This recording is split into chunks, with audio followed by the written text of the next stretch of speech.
The town lay forgotten. Dust-covered streets, empty homes. Shadows stretched long in the setting sun. A single raven cried out, a mournful sound. This was Silent Hollow, a place time had left behind. Clara, a young photographer drawn to forgotten beauty, arrived at the town's edge.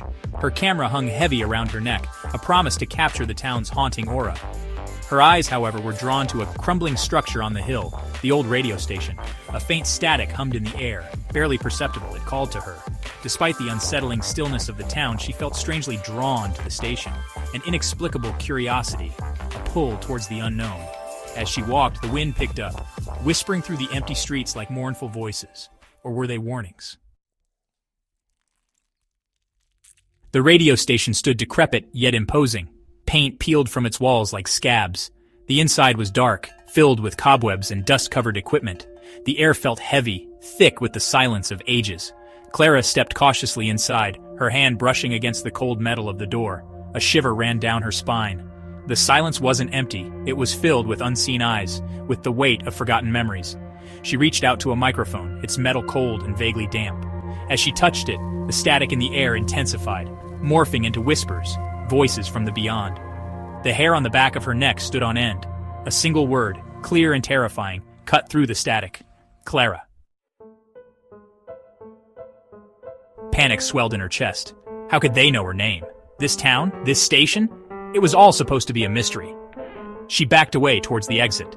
The whispers grew louder, swirling around her, pulling her in. Through the cacophony, she heard a familiar voice filled with desperation and terror. It was her grandmother, her voice young and vibrant, unlike the frail whispers of her final days. The voice spoke of a dark ritual, a sacrifice, and then silence. Clara remembered the stories her grandmother used to tell, tales of Silent Hollow and the strange disappearances that plagued the town. Stories she had dismissed as folklore. Now, the stories felt terrifyingly real. She had stumbled into something ancient, something evil. The whispers intensified, transforming into screams. The ghostly figures solidified, their eyes burning with a cold, malevolent light. She felt a pull towards the microphone, a force she couldn't resist. Clara stumbled, falling to her knees. The microphone lay inches away. She could feel its cold metal against her cheek, could almost taste the static on her lips. They were all around her now, the lost souls, reaching out with despair and rage. The air crackled with energy. Her fear morphed into a strange acceptance, a chilling calmness. This was her fate. As her hand closed around the microphone, the screams abated, replaced by an expectant hush.